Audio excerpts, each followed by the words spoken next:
G'day to you. This is the Fighting Men of Rhodesia YouTube series. It's my privilege to have Dudley back for his third talk. His last two talks were focused on being in TAF in Rhodesia, but at the end of the second talk, he was gearing up for leaving the country and going into South Africa and joining the South African Defence Forces. So we're going to talk about this today. And Dudley ended up with the rank of colonel and left the SADF in 2006. So 27 years of service. I don't know how we're going to wrap it up into this talk, but maybe we'll have another one. But anyway, Dudley, lovely to have you back. How are you? Tony, thank you very much. It's always a privilege. All is good, thank you. First of all, I want to say a little thank you to you personally, because you're the man who's busy recording our history. And there are a few of us left now. It's, for me personally, a really important job that we have something that we can pass on to the people who come later on. So again, thank you very much. You do a good job. Thank you. It's a good thing. Yeah, perhaps we could start off with my last couple of weeks in Rhodesia. Towards the end of the war, 1979, I was serving as a platoon commander with the Fumoruvanu guys in Marandellas. And while we were there, I went to the South African High Commission in Salisbury and made inquiry as to whether I could join the South African Armed Forces. And they were very positive about that and allowed me to fill in an application form, which I submitted. I handed it in and then went back to Marandellas and did some patrols and such like. Once that had taken place, I received a message out of the blue from my father, who said, listen, the South Africans want to have a word with you. You're on an officer's selection board down in Pretoria. I've booked you a ticket. You're flying down next week. So I got special leave to go down, and on the way to Pretoria, I flew on an aircraft that had a number of other Rhodesian blokes who were in exactly the same situation as me. I can specifically remember one bloke was a major from the RLI, and he was also on exactly the same officers selection board. We got to Pretoria, and we were met at the airport by a young lady soldier who had a vehicle to pick us up, quite smart and everything. And she took us to the accommodation block where we were going to stay and gave us a bit of a briefing on what the next week was going to entail very briefly. Once we got to our accommodation and got ourselves all booked in, one of the chaps who was running the officer selection board then had a word with us and explained that where these things were going to take place and what was going to happen. They included medical psychometric tests and various other tests to find out whether we weren't sort of doolally with the Rhodesian Bush War, etc.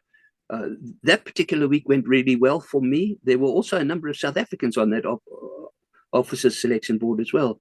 And so we, being the Rhodesian fellows, then returned to Rhodesia. And a little while after that, it was probably a few months after, I'd heard nothing from the South Africans at all. And the family decided that they would, because we have relatives in South Africa, and we decided that we would leave Rhodesia anyway and move down south. So we sold up our house in Salisbury, and we had a little van that towed a caravan, and we had a little Datsun 1200 type sedan thing. And we packed out the stuff that we wanted to take with and got one of the local furniture removals crowd to take it to South Africa, put it in storage for us. And we then left Rhodesia. We spent our last night at the caravan park in Salisbury, camping out a little bit. And at that particular time, obviously, a lot of news of what was going on in Rhodesia. And we realized that, for want of a better description, that the writing was on the wall and that we were making the right decision. We crossed Bight Bridge, going through the convoy system to get ourselves down to Bight Bridge, crossed over into South Africa, and then for a little while we camped at Louis Trichardt in the campgrounds there to just decide on what our next move was going to be. It was a very ad hoc kind of decision. So yes, once we had done that, we decided that we would move closer to Pretoria so that I could go to Army headquarters, which is situated there, to try and inquire as to how far my application had gone and one thing and another. And we then booked in at the Benoni Caravan Park, which was quite a comfy place for us, and it was pretty close to Pretoria. And once a week or so, I would drive over to Pretoria, present myself at Army headquarters and say, here I am, we're now living in South Africa. What's up with my application form? And they gave me information on the lines of, we're doing a security clearance on you. We're just checking you out, one thing and another. Don't worry, everything's fine. And we stayed there for 6 months odd so the security process, whatever it may have been, took quite a while. And we then decided, because my mom's sister lived in Pietermaritzburg, that we would move down to Pietermaritzburg and see what's what there. But I still kept in contact with Army headquarters. And so we did that. We took the caravan down to Maritzburg. And within a week of arriving in Maritzburg, I got a message from Army headquarters to say, you've been appointed as a lieutenant. Get yourself back to Pretoria and come and fill in the final forms and draw your kit. You've been given a post in the intelligence section at Northern Transvaal Command. Obviously was rather glad to have this news, because it was the beginning of a new career for me. Not that I ever forgot that I was an INTAF bloke, and not forgetting that all the instructors at Chikurubi were RLI blokes, and the RLI know their stuff when it comes to training and the like. So it stood me in really good stead for when I joined the South African Army. And within a week or two of getting settled in and such like, the South African Army made the decision, my commanding officer at that particular time, who was an intelligence colonel, said to me, I'm posting you as a platoon commander with the psychological warfare platoon up to Venda. You're going to stay in a little house in Sibasa, the capital of, I called it the capital of Venda, and I would have a platoon of blokes under command.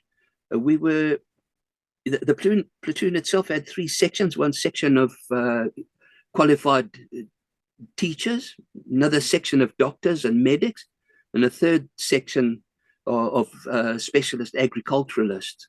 And our task was to deploy in the area along the Limpopo River and put these blokes in various schools and clinics and in the field to help the local people.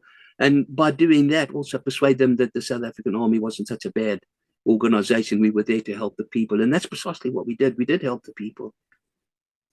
Why was that an important thing from a South African perspective? Because that was towards the end days of Rhodesia. And by then, the ANC had already curried a bit of favor. And as we know, with the Rhodesian history of things, the ANC operated in Rhodesia in the early days, pre-75 and such. And they were also infiltrating back into South Africa to do what they wanted to do there. And so it was an interesting time. I was quite fortunate because I was given instructions to go and attend the Rhodesian Army Jock and Bite Bridge on a monthly basis. So I would motorcycle over the bridge and to the Jock, speak to all the Rhodesian guys. And it was really nice to obviously do that, because it was almost a continuation of my service. I was just wearing a different uniform. And they were very accepting of us and gave us the necessary briefings of the security situation on the Rhodesian side. We in turn gave them the security situation on the South African side, and we worked together pretty well. Sometimes they would come over the border and visit us, and vice versa. I did that job for about 6 months perhaps, and then I was transferred to Natal Command in Durban. And you can imagine that kind of a transfer. I was sent to the intelligence section at Natal Command. And by way of a bit of background for those who don't know South African structure of the military, the country was divided up into commands, and each command was a territorial type of formation. It had the responsibility of looking after a particular part of the country. And obviously Natal Command looked after the whole of the Natal province. And when I got there, I was put in the intelligence section. And within a short time frame, obviously now Rhodesia had become Zimbabwe, and there was quite a lot of infiltration of MK and the armed wing of the ANC coming in through Mozambique. And Natal received quite a few of those people coming in. Their tasking was more subversive than anything else. And equally as much, MK were operating out of Lesotho, which was on the western border of Natal, and they were coming down Drakensberg Mountains into Natal to try and subvert people and to persuade them that there were other things that could be done. So having said that, the situation kind of changed fairly rapidly for South Africa. And the moment that began to happen, a fair large number of Rhodesians began to join the South African Armed Forces. And you would find Rhodesians virtually in every unit. What is quite significant is that a lot of the African troops that served in Rhodesia were also given the exact same opportunity. On the north coast of Natal was an infantry battalion, 121 infantry battalion. They were all Zulu-speaking blokes. But a lot of Rhodesian fellows joined that particular battalion. And later on, when I had specific contact with the battalion itself, well, we bumped into various chaps. There were ex-Zulu Scouts chaps there. In fact, there were also a couple of INTAF blokes who were now in the South African Army. There were a number of guys in the RAR who were there, some outstanding soldiers. And at one point, 121 Battalion had a whole platoon plus of just of Rhodesian soldiers. And they deployed those guys as they saw fit and what have you. They fitted in pretty well. And obviously, because they had the experience of the Bush War and they'd been in a lot of offensive action and such like, they were used big time. Having said that, I also realized that there were many Rhodesians who were busy joining up, as I say, and up in the north of the country, in the Soutpansberg area, Ellis Russ, for example, another infantry battalion was established there, and they were 90% black Rhodesian chaps. So they worked in that particular area, which was also rather handy from a language point of view and from a knowledge of the people point of view. As this started developing in the Angola, Southwest Africa environment, things were also increasing. Because the UN had given the mandate to South Africa to look after Southwest Africa as a territory, a number of the people in Southwest Africa, today's Namibia, weren't overly happy with this particular thing. And a bloke by the name of Sam Nujoma started an organization, a political party called SWAPO, Southwest African People's Organization. And he then created an armed wing for that, known as PLAN, the People's Liberation Army of Namibia. And they were operating out of Angola into Southwest Africa.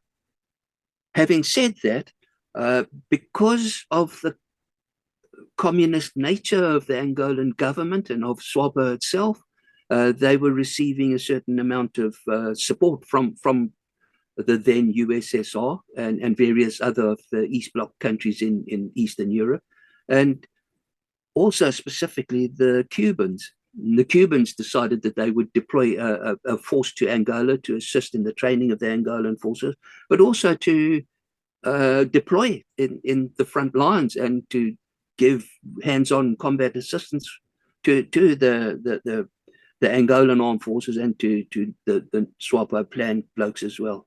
Why do I mention that? Because while I was at Natal Command, we conducted a number of operations in Angola, and every time the South Africans conducted that type of operation in Angola, they drew personnel from all over the country to be able to give them some combat experience. And I was quite fortunate as a young lieutenant. I was given the opportunity of going on Operation Protea, which was in 1981. And it worked a little bit like this. We'd already got several bases that were permanently deployed in Southwest Africa. And there were training areas, Oshivelo training area being the most important one, which was just outside of Grootfontein, which is a big air base. So everybody flew into Grootfontein, then did their training at Oshivelo, then deployed on whatever operation they were going to do. So it was a stepping stone type of system. And for me, going on Operation Protea, I was given orders to get to Pretoria, and then from Pretoria to fly to Grootfontein, which I did do, C-160. And then when we got to Grootfontein, we were then taken across the way to Oshivelo, the training area for Southwest, and underwent some training in preparation for the forthcoming operation, which was to be known as Operation Protea. Certainly, the big thing here is that FAPLA and SWAPO had integrated to the extent that they were sharing bases. And the objective of Operation Protea itself was that we were going to attack both FAPLA and SWAPO plan that were at the headquarters of the Angolan 11th Brigade at a place called Onjiva. They were also at a place called Zangongo, which is on the Kunene River, and that was 19th Brigade from a FAPLA point of view. And the idea was that we would try and sort these guys out because of a certain phenomenon, if you wish, in the Southwest Africa war environment. In winter time, all the trees tend to lose their leaves, and you can see quite long distances. So the SWAPO blokes didn't infiltrate. They had an annual infiltration plan, which they conducted every year, but they waited for the rainy season. So with all the leaves and such like, it provided a certain amount of camouflage for their movement and the like. And also, obviously, people were more susceptible to helping them if they thought that they would be able to get away with it. So, yeah, Operation Protea came about. I finished my preparations at Oshivela, and I was told that I would be attached to 3-2 Battalion Company as their intelligence officer. And that suited me. I'd heard quite a bit about 3-2 Battalion. They're really well-known chaps. Yeah. And I'm sure everybody has an understanding of the background. Most of them were ex-Angolan citizens, and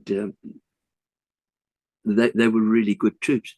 Having said that, I was bundled into a column of Buffalo armored personnel carriers, and we left from Oshivelo by road, got to the cut line. There's a big open road, I'm sure most people will know of, and we called that the cut line, and you would cross the cut line. It was the actual border between Angola and Southwest Africa. Our column crossed that in the vicinity of a town called Inana. We'd stayed, one of the infantry bases was at Inana. We overnighted there and then went over the border. And we then deployed as a motorized infantry task force in support of a couple of other task forces that were given targets to attack, to disrupt the SWAPO infiltration of that particular year. And those particular guys attacked Kahama and Zangonga. The operation itself probably lasted about 8 weeks, 12 weeks or so. And there was a lot of fighting going on. We certainly lost some men in that. The big sort of thing with that is that there is a certain sort of way of conducting war, and in that we normally would deploy our artillery in certain places, send in special forces to identify particular targets, and then get the artillery to sort those targets out. And at the same time, we would deploy troops in cut-off positions and such like, should the enemy want to move out and the like. So Protea itself was an interesting thing for me, because in Rhodesia, we were used to the thick bush and the sort of contact and landmine situation, and it was much more one-on-one type of thing. And the type of incidents were relatively small because the groups that we were contacting were much smaller. Whereas here, we were fighting against well-entrenched and defended brigade-type units that were based in various towns. So a bit of a wake-up call as far as that's concerned. Certainly, we came under artillery fire on a fairly regular basis. There were contacts with the 3-2 Battalion blokes, went out on foot and made contact with the enemy. I wasn't directly involved in that, but nevertheless, from an intelligence point of view, it was of some significance to me. And Dudley, you're an intelligence officer with them. Obviously, your role was to gain intelligence. How did you do that? Was it through intelligence filtering down from other guys, or was it just your own direct understanding of what you're going to do in your area? It's an excellent question. My particular job was to speak with our own company, so debriefing them once they'd come back from foot patrols, and I could collect information directly from that. And based on the doctrine of the enemy, I could then make certain predictions. But the other way we did it as well was from a point of view of radio interception. Signalers would intercept. I would receive reports from all the intercepted enemy radio traffic, and we could then determine, for example, strengths of bases, movements, what the current state of affairs was in a particular base, and that gave us a bit of an advantage. We could then make a decision on which would be the most susceptible for us to attack and where we would have the best advantage. So we did it in that particular way. Certainly, there was a certain amount of information gathered when one captured prisoners, but that didn't happen too much in my particular case. There were other blokes who were in that situation, and then the normal situation of interrogating people for information took place as well. I did experience quite a bit of that at a later stage in my career. But having said that, the operation itself went pretty well. It was really successful. I've got a number of photographs of the amount of equipment that we eventually were able to recover. We virtually recovered about 3/4 of a brigade's worth of tanks and vehicles and weapons and what have you. And that's a big amount of equipment. I will certainly send a couple of photos to you if you would like to use them in the... Please do, yes. And Dudley, obviously as Rhodesian, your native language was English. Yes. How did you fit in? Because all the sound clips I've heard of the Angolan war was in Afrikaans. Was that a problem? It was a yes and no situation for me, because when I went to Mtali Boys High School, I did Afrikaans as a second language. Oh, right. So I could say futsak. And people tended to understand that very basic sort of stuff. But when it came to the issue of orders and such like, most of that was done in Afrikaans. And it wasn't a problem insofar as I always had a sort of very basic schoolboy Afrikaans, so I could get by. And I have to say that my Afrikaans brothers in arms tended to be relatively sympathetic towards me because I happened to be an English-speaking Rhodesian. But if I was an English-speaking South African, it would be slightly different, because they were proper Rooinekke as far as the Afrikaans guys were concerned. And there was this, it's obviously friendly rivalry and such like. Sometimes it could be a little bit more than friendly, but nevertheless, it went well. What did trouble me was when I'd finished that operation and I went back to my unit, I was given the opportunity of continuing my career by way of being sent to the intelligence school to do various intelligence courses. And on those particular courses, the language was also Afrikaans. And so one sat in class and one did exercises and physical training and everything else. And all the instruction was given in Afrikaans. And I used to carry a little dictionary with me for certain study bits. And when we were given class notes, handouts and that sort of thing in class, I would use my dictionary. And that taught me in a hurry to have a basic understanding of Afrikaans. I couldn't speak it fluently, but I could get by. But I could read and write. And that was a big help as far as that's concerned. Later on, things obviously were slightly different. Most of the Rhodesians were in exactly the same situation as I am, or I was. In hindsight, do you think that the South African Defence Forces lost manpower because of this English Afrikaans division? I mean, some English-speaking guys must have just said, I've had a hatful of this, and they were off. Yes, I think that when one compares the Rhodesian armed forces with the South African armed forces, the approach to warfare theoretically was very similar, but practically on the ground it was a little bit different. And what I mean by that is that in the Rhodesian situation, we were always given the opportunity to exercise as much initiative as we wanted. There wasn't anybody who was rigidly saying you must stick to these parameters when you do this job. Whereas in the South African environment, there was a little bit more of that stricter discipline and stricter adhere to the way we do things. The enforcement of doctrine was quite an important business. And as far as that was concerned, the approach was slightly different.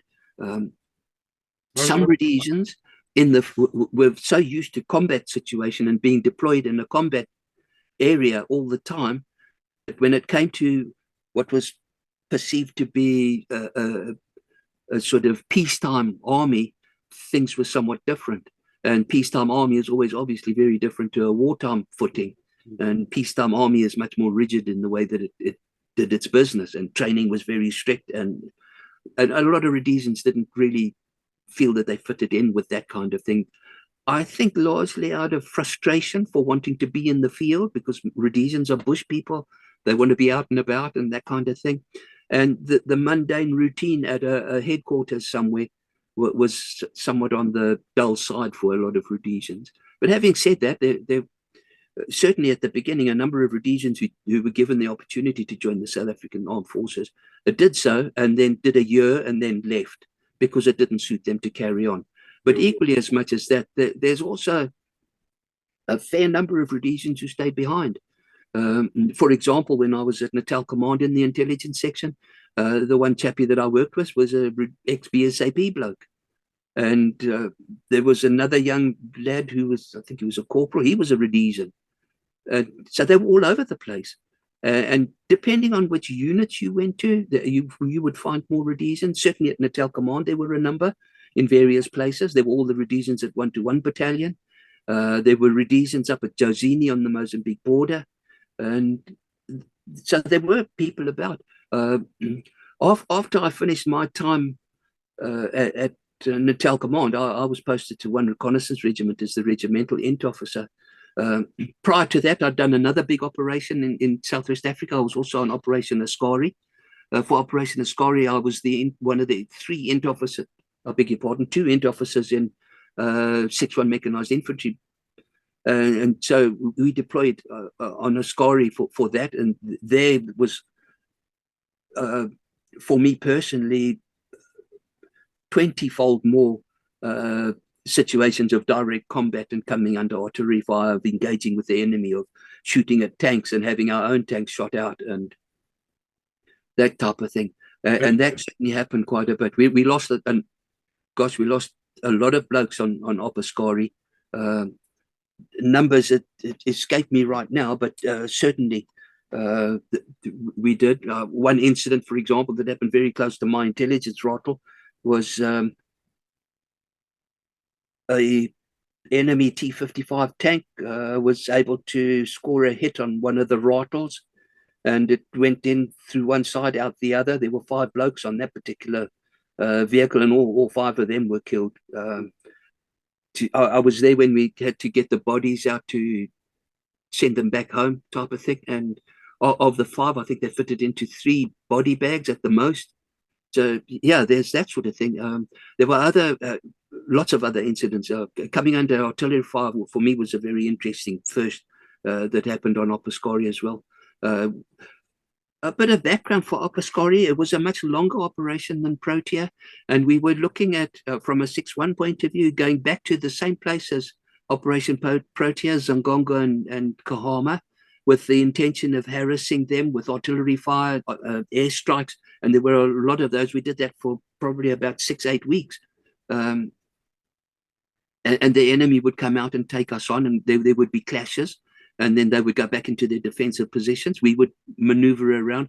We set a lot of ambushes. The main big tarred road that goes through that part of the world goes Zangongo, Kahama, and then up to Mulondo and various places up north, was a main supply route for the Fapla and Swapo guys. So we used to ambush those roads pretty regularly. And as an ent officer with 6-1, at one point I was with the anti-tank platoon in a Rattle 90, and we conducted ambushes along the main road. Weirdly, one day a little convoy came past, and we were able to recover a lady who was an Irish doctor working on whatever thing, and took her back to our headquarters and whatever. She was quite upset about things, but nevertheless, we were looking for SAM-8s at that particular stage, most modern ground-to-air missile system that the Russians had put in. And we knew that they were in that particular area. So there was an effort to try and find them, which we didn't succeed. But while this was going on up at a place called Kuvalai, there was another task force that were given the task of attacking the brigade there. And they were largely citizen force chaps, part-timers, with a few regular forces as well. And they put their attack in against the brigade defensive positions and came under some really serious fire. And one of the young second lieutenants, I think he was a platoon commander, in his rattle, one of the Fapla blokes used an anti-aircraft gun in the ground roll, and one round went through the turret and sorted the bloke out. And that created a bit of hesitancy and such like amongst those forces in their attack. So they withdrew and tried to consolidate their position. And the overall operational commander then gave our task force the order to move from the Kahama area and get up to Kuvulai and then put in the attack in conjunction with the other task force. So it was a bigger force that would be doing it, which is exactly what we did do. And the distance traveled was quite something. It took us 16 hours non-stop of bundu bashing to get up to Kuvulai. And we got there. It was evening time. We dug in and we looked at the business of what the situation was, getting some information from the other task force that was there, making a new plan that we were going to attack it. And our task force attacked from the south, and the original task force continued to attack from the west area and tried to squeeze these guys out a bit. But it resulted in big artillery duels. And we also called in a lot of airstrikes and such. Like my brother was an armorer in the South African Air Force. He has another Rhodesian story for you. He's a Rhodesian who went to Oriole Boys High. And then in South Africa time, he, within a week of becoming a South African citizen by nationalization, he got his telegram in the post saying, "You're going to do your national service." And off he went to 4th South African Infantry, Middelburg, did his basic training in the infantry, and then applied to join the permanent force in the Air Force to train as an armorer. And it was his aircraft that were doing all the airstrikes for us. So he was loading the bombs on the Mirages while we were. So it was kind of like a family business, if you wish.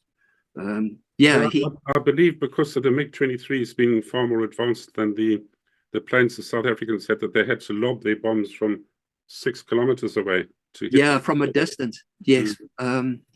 The other thing about it is that the Angolan Air Force were largely, most of their pilots were Cubans. And for sure, if you intercept and you listen to the Cuban pilots speaking, they all jabber away in Spanish, not Portuguese. So you knew who was flying the aircraft and such like. And it was a bit of a problem. How did you cope psychologically with all that intensive battle? I mean, at night when you're in deep into enemy territory, all your senses are over alert. Did you find it difficult to sleep? How did you bed down for the night? You say you dug in and then it was just a question of waiting? Yeah, every time we stopped, we dug in and we camouflaged the vehicles. So a big camouflage net over the vehicle and such like. And you would dig in and you would make sure that you had a decent shell scrape to sleep in and to live in, type of thing, if you're going to stay there for any length of time. Not that we did that very much. It might have been one day only or whatever. But every night we dug in. And in those circumstances, for example, when we first got to Kuvulai, it was fairly rainy weather. I can remember that quite clearly. And our RATL crew decided we would sleep under the vehicle in an effort to try and stay out of the rain a little bit. So we dug a shell scrape, drove the vehicle over it, and then we crawled in. But that didn't work out too well because the next morning it was like a little mini swimming pool under there. So that was that. Having said that, every time you move, every time you stop, every time you dig in, type of thing, it became second nature. I think the South African selection board that took so long to come back to you did a really good thing in putting you into intelligence, because your whole role in INTAF was out gathering information. Absolutely. You were doing surveys, you were doing this, cattle counts. It was all gathering information which fed back into everybody, the RLI, the scouts, police, whatever. So I think it was a superb choice that they made for you. Do you agree with that? Yes, I agree with that. INTAF was, if you read the BSAP handbook on ground coverage, they specifically task INTAF to conduct ground coverage in all the districts, and we used to do that all the time. So yes, it was a good follow-on, and certainly the blokes, the South African recruiting setup was pretty jacked up. They took their time, but they were very thorough with what they did, and they certainly matched you to the right place. I know of several people who joined, and if they were artillery, they put them in an artillery unit, or if they were infantry or logistics or whatever it might have been, those Rhodesian blokes would go into an equivalent type of unit. So this, for me, it was a good match. It really was, because one was used to that sort of thing. And what rank had you reached by the time you committed to this battle? Were you still a I lieutenant? was a senior captain waiting for my promotion to major. Okay. And Askari was a big eye opener for me. I came under fire, a direct fire from Soviet type D-30 cannons and from BM-21 rocket launchers. Personally, that was quite a scary business, because they're the same BM-21s that are being used today in the Ukraine. Mm. It's exactly the same weapon, maybe a slight upgrade here and there by way of it's been refurbished. And those rockets, when they come in, they make a strange whistling sound and what have you. And then they hit, you don't know where they're going to land. You just hope like hell that it's not going to be your place. Quite often the shrapnel would fly, you get into your foxhole and you stay there. And the rounds hit the vehicle, or the bits of shrapnel hit the vehicle. You can hear it, and it's all over the place. Am I right in saying that those rounds are more for a surface explosion than a penetrative one? They're for infantry mainly, aren't they? Exactly that. Yes, that was the whole idea. Yeah, exactly that. Yeah. Wow. Did you have any air bursts over you? Because that's very effective against infantry lying in shell scrapes. It is. I personally never experienced that, but the artillery often, and then there was always the fear of the enemy's aircraft coming over, so we were aware of those sort of things. And did you work hand in glove with the G5s, the 155 South African artillery? We for Askari, the G5 was not deployed with us at 6-1. We had G2s, which was a G4. The G4 is an Israeli version of a 155 howitzer. We had a battery of them with us. There were other, I think some of the part-time blokes had G2s, which was the old 5.5 from World War II days. The Rhodesian artillery had some of those as well. You had G5s as well, did you? No, we had the earlier version of it. We called it G4, but it was Israeli made.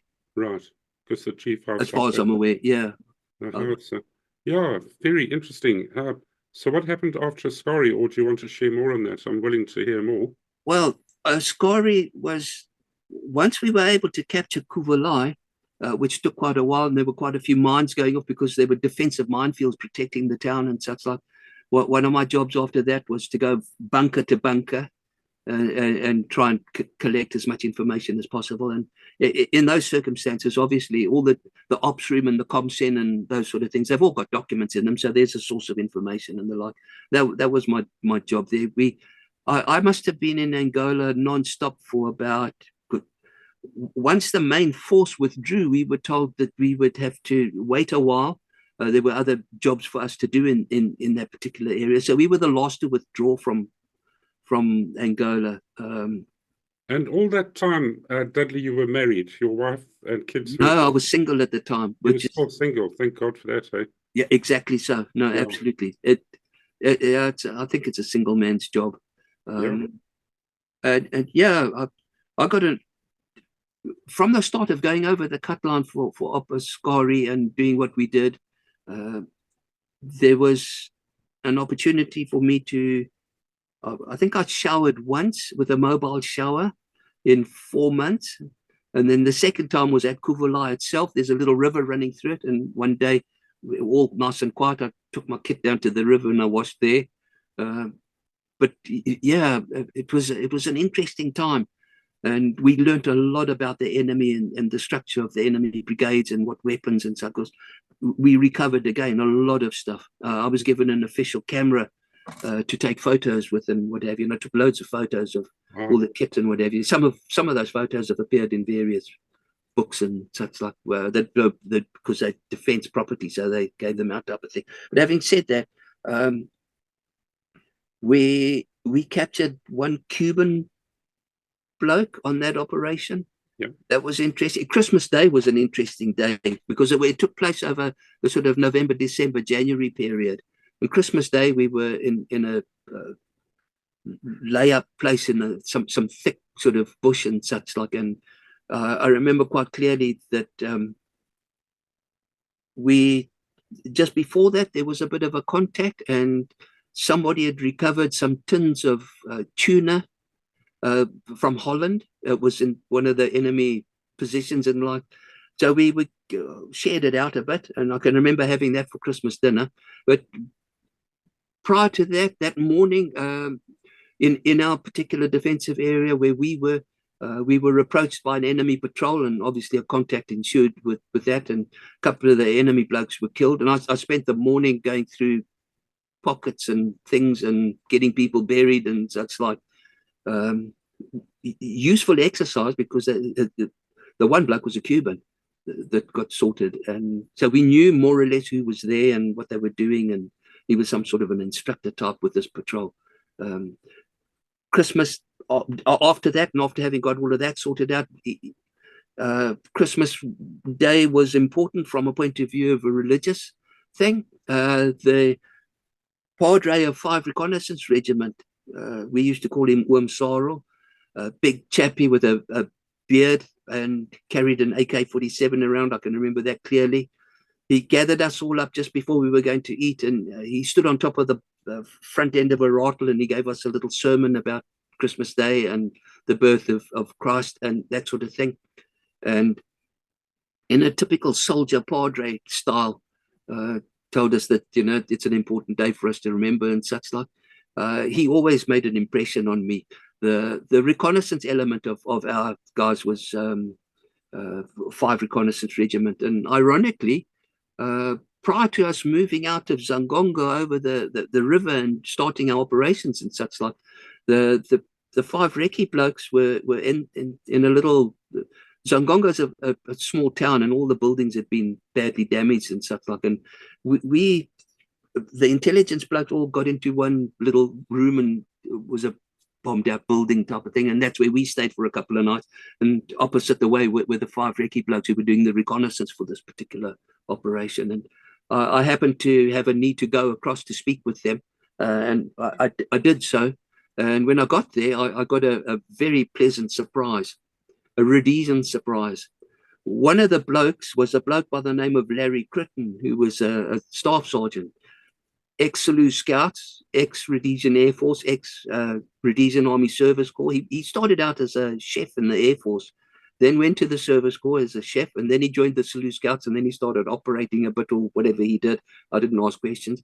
But what was significantly important about him was the fact that we were family friends. I didn't know he was there. And he was my hobby is collecting military badges and things. And he was the bloke who started me doing that as a schoolboy, well, just after school. And we used to go visit him at his home in Salisbury. He had a Marmon Harrington armored car parked out in the front yard, and he used to go do the shopping in it on occasion. So, yeah, what a character. He was a British-born bloke, but a through and through Rhodesian. And so our paths crossed from the days of living in Salisbury to Zangonga to wherever we went. And he was based at Palaborwa with 5 Reconnaissance Regiment, and we every now and again we used to bump into each other. So another Rhodesian friend, and these Rhodesians, they serve everywhere. They go all over the place, which for me was quite a good thing kind of business. I'm glad you brought that up, because there's been a little bit of, not friction, but the odd comment that our story should relate to what happened in Rhodesia only, but we were as intertwined as a baby in a sack in the womb with the South Africans and the Rhodesians. Sure. So whilst I do understand that some guys might like to just purely hear Rhodesian stories because the channel's called Fighting in Rhodesia, I think we were so interlinked that you can't really separate that. And a guy like yourself was Rhodesian, and your experiences are just as valid, in my opinion.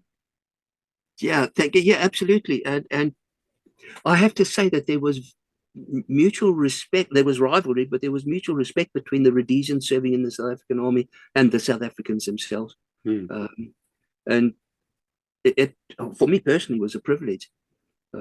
After Askari, I went back to Natal Command, and I continued my work as an intelligence or source handler type and such. I was also involved in quite a bit of training of the local part-time commando units in intelligence work and such like that. That was good fun.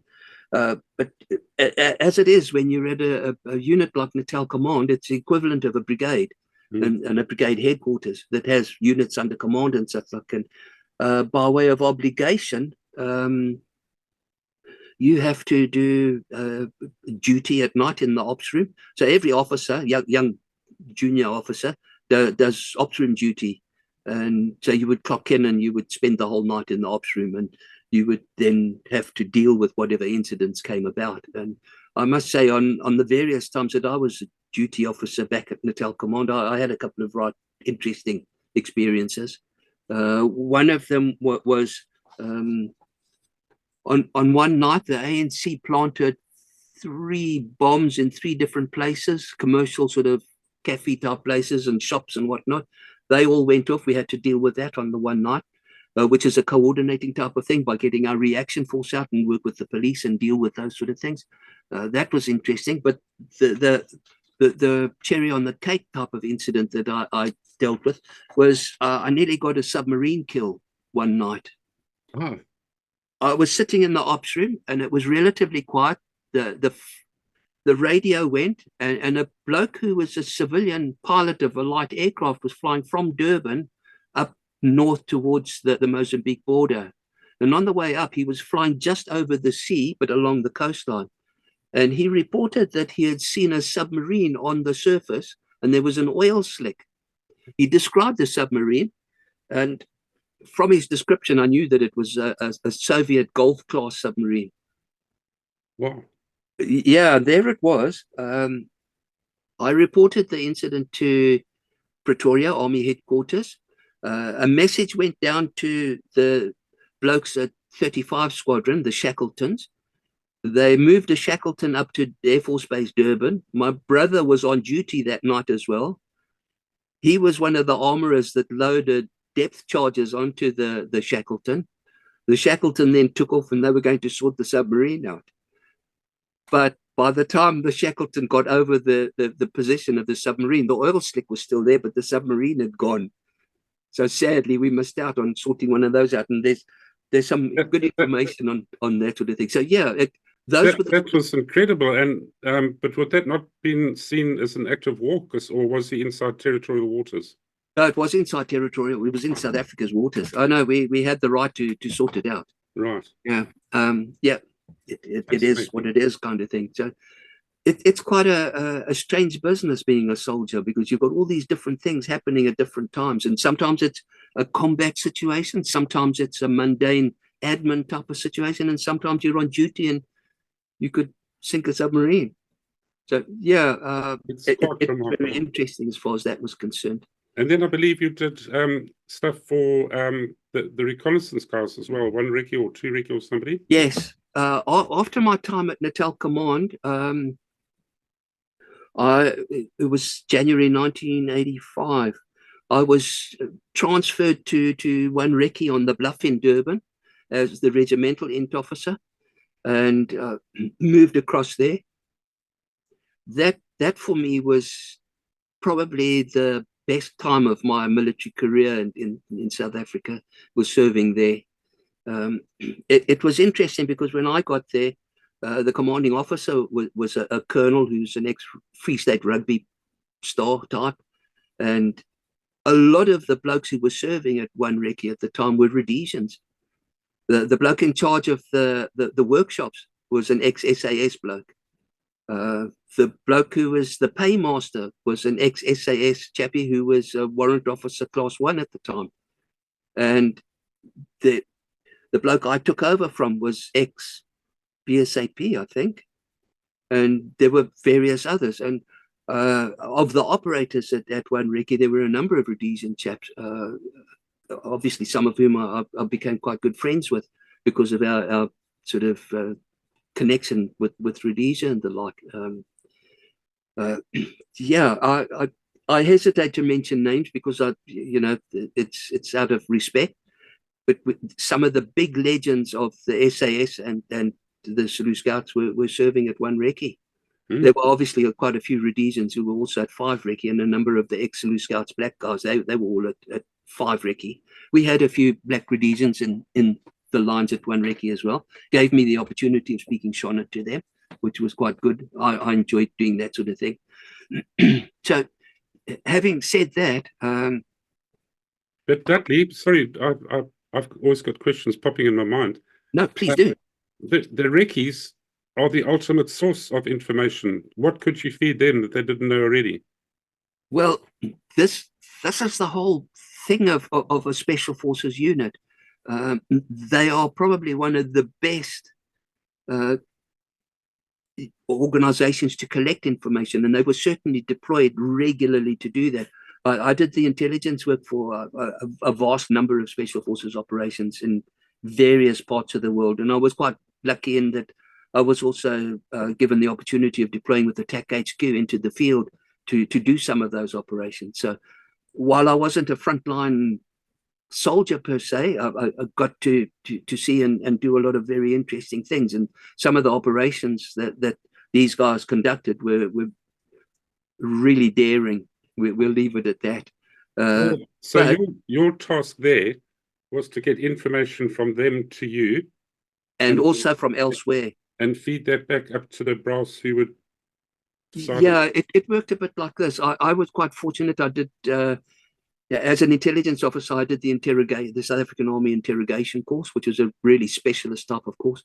And I used those skills to speak to prisoners. So I would visit the odd prison, have a word with somebody who'd been arrested for subversion or for whatever, have a chat with him or her, gain information there, put that into the picture. If you can see a pot full of information, so sometimes it would come from one of those prisoners. Sometimes it would come from a radio intercept. We used to receive, the South African signals blokes had a very specialist unit. They were called brush stations. They listened to enemy radio traffic all the time. And they would then summarize them. There were some intelligence officers who were based with the brush stations. They would consolidate the stuff and they would send what they thought was of interest to us. Or if we put in an intelligence requirement, then they would work on that for us. And so we received what we used to call the comics. It was long printouts of information. So, some of it was pretty garbled because obviously most of the transmissions were in Portuguese. And then we had to have somebody to translate that for us because I certainly didn't speak of any Portuguese. And we would then sift through those and add that into this information pot. We would sometimes use the blokes in the regiment to do a reconnaissance type operation where they would be deployed, and 9 times out of 10 they would deploy by air to a certain area, drop by helicopter, and then they would walk the rest of the way. And the chaps, they were phenomenal when it comes to distance traveled on foot during operations and such like. And there's much been written about that, so I don't need to say anything about it. But one of my jobs was at the top. Is to debrief those guys when they come back, and if they redeploy again, then I can give them the latest stuff that I'd gained from the radio intercept, from the prisoners, from various other sources, and they would go back in again and make better use of that information. Wow. And sometimes it was a matter of just go somewhere and observe. Sometimes it was a matter of go somewhere and lay mines. Sometimes it was a situation of go somewhere and destroy the railway lines or attack a specific small base or whatever it may be, or to sabotage something. I certainly worked on information with 1 or 2 of the operations to some of the chaps went up further north to go and put limpet mines on ships in harbors, etc., etc. Yeah, I would work on stuff, and it was always dominated by the politicians of South Africa. Because those operations are so sensitive, the Prime Minister, President, and the Minister of Defense always had the final say in those kind of sensitive things. And there were, I can count at least 4 or 5 operations that the operators were trained like nobody's business, and they'd be 100% ready to go. We'd deploy to a tactical headquarters area in the middle of nowhere, and we would then wait for the message to say, do the job.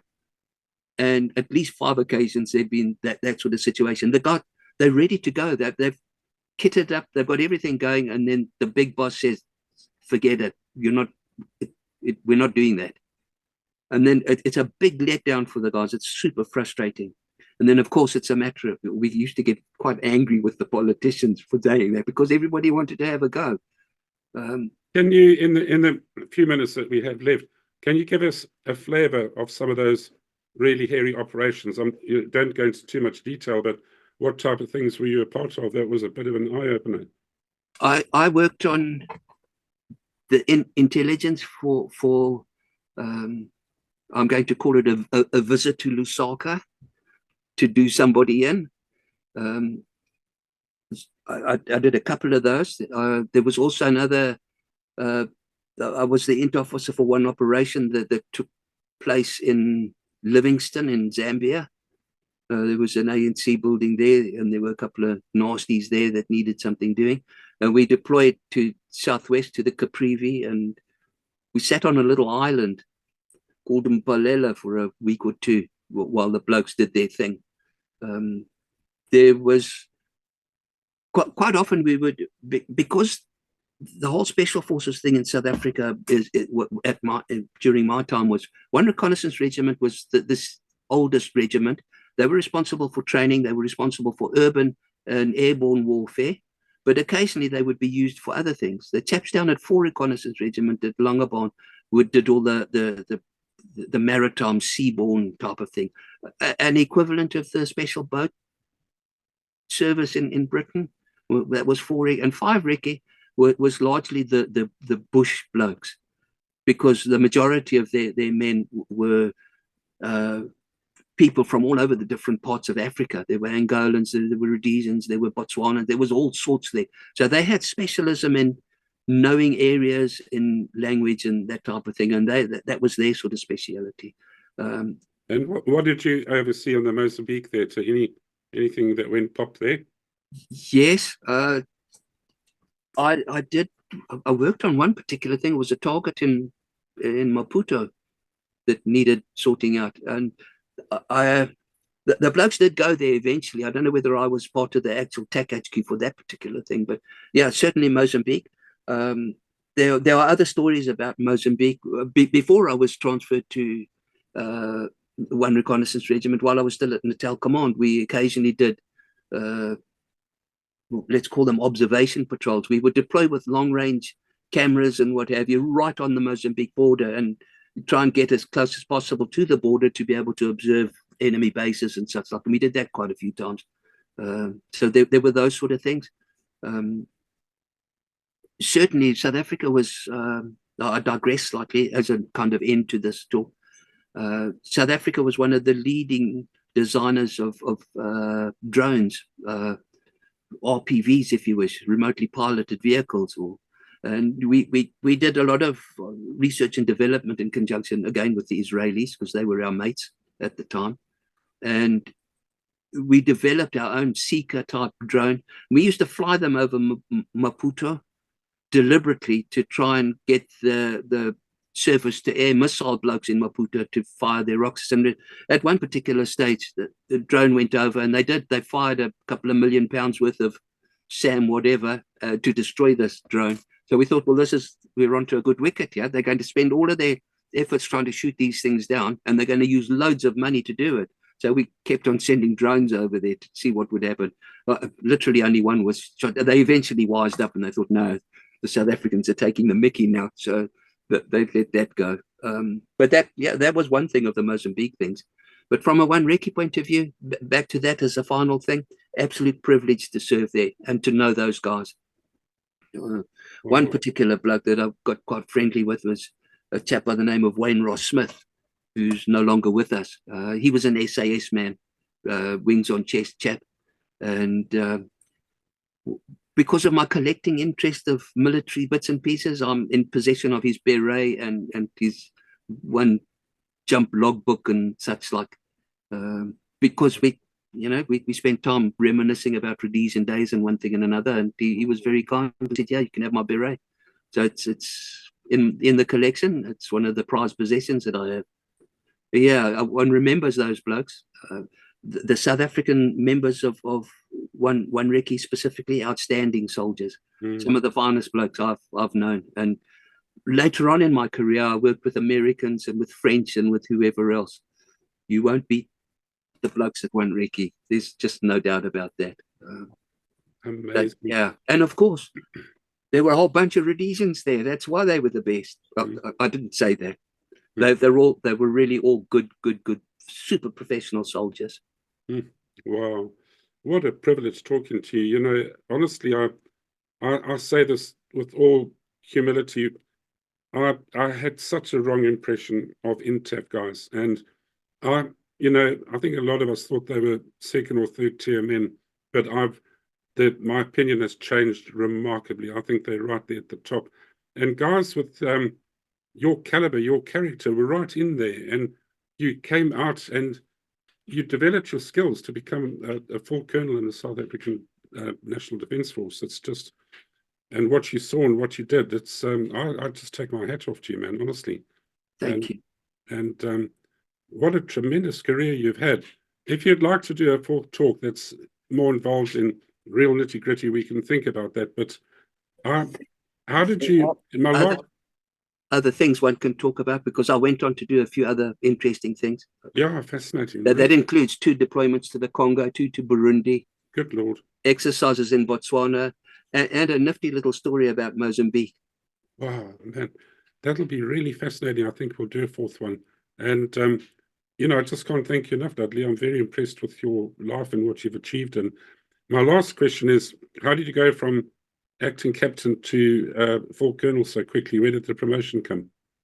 I did the junior staff course at the Army College to become a major. Did the practical element at the battle school in Luwato, where you get given the chance to be a combat team leader or a staff member on a combat team. And then I was back at various units, and I did other courses, more specialist type intelligence courses. Then I was later on in a situation where I was given the opportunity of doing the Senior Command and Staff Duties course. By way of background, it's a one year residential course at the Army College, and I was fortunate to be nominated to go attend that. It's quite a privilege to do that, I have to say. And I spent a year at the college. The background of that is that you get taught how to work at the operational level of war. You get taught how to do various things. You become a bit of not an expert, but you certainly get exposed to the artillery, signals, logistics, the medics, the Air Force, the Navy, and when you complete that, the Senior Command Staff Duties course is roughly equivalent to an MBA in education things, but it's all forced into 1 year. And it's a really, really intensive course. You certainly, as a lieutenant colonel, you get messed about from morning to night, basically, for a year. But it's interspersed with various other things. Ironically, one of those things was a trip back to Zimbabwe to visit the Zim Army. It was at 1 Brigade at Brady Barracks outside Bulawayo. And the commander bloke was I think he was a brigadier type. And one of the guys on the course said, "Yeah, this bloke, he's a Rhodesian. He's one of you people." And this Zimbabwe Army brigadier said, "Hey, listen, chap, what you doing there? I'll give you a job here." And he was quite serious. He said, "No, come and join the Zimbabwe Army." Fantastic. So, well, yeah, the circle closes at the end of the day. Yeah, it was interesting. So having done all of that, I was then promoted to full colonel. Fantastic. I spent 3 years as a directing staff member at the Army College, teaching other blokes on the Senior Command Staff Duties course. It's quite an interesting course from a point of view. It's been running almost non-stop since 1940s. And it's amazing how many Rhodesians used to come down to do the Senior Command Staff Duties course in Pretoria. I've got the names written down somewhere. Some of the senior Rhodesian Army blokes did their course in Pretoria at the Army College.